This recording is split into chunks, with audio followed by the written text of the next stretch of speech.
Je pense que ça serait bien si on pouvait commencer par parler un petit peu de la Fondation Givaudan et en particulier, qu'est-ce que c'est? Alors, en tant que directrice, vous pouvez peut-être nous dire en quelques mots comment ça fonctionne. Alors la fondation Givaudan a été créée il y a 6 ans par l'entreprise Givaudan. La volonté en fait c'était déjà de regrouper des initiatives qui existaient déjà au sein de Givaudan, dans le département des achats, des initiatives sociales et environnementales auprès des communautés productrices d'ingrédients naturels.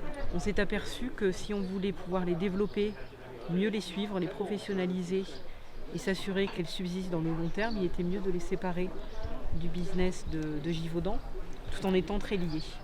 Une autre dimension de la création de la fondation, c'était aussi de pouvoir offrir un espace pour les employés de Givaudan qui voulaient proposer des initiatives de volontariat. Donc soit offrir du temps ou offrir de leurs compétences pour des projets qui leur tenaient à cœur.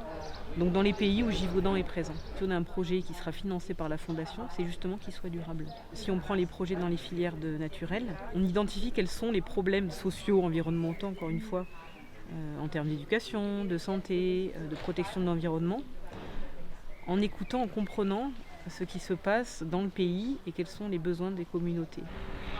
Ce qui est tout à fait légitime, parce que je pense que cette notion d'entreprise internationale qui va exploiter les pays là-bas pour apporter de l'argent ici, c'est un modèle qui est un petit peu dépassé. Aujourd'hui, une entreprise internationale se doit d'être un contributeur positif à la société. Et pour ça, elle a une boîte à outils qui consiste de projets industriels, de projets commerciaux, mais aussi justement d'une aide philanthropique qui peut être utilisée de manière ponctuelle dans le but d'aider les communautés locales.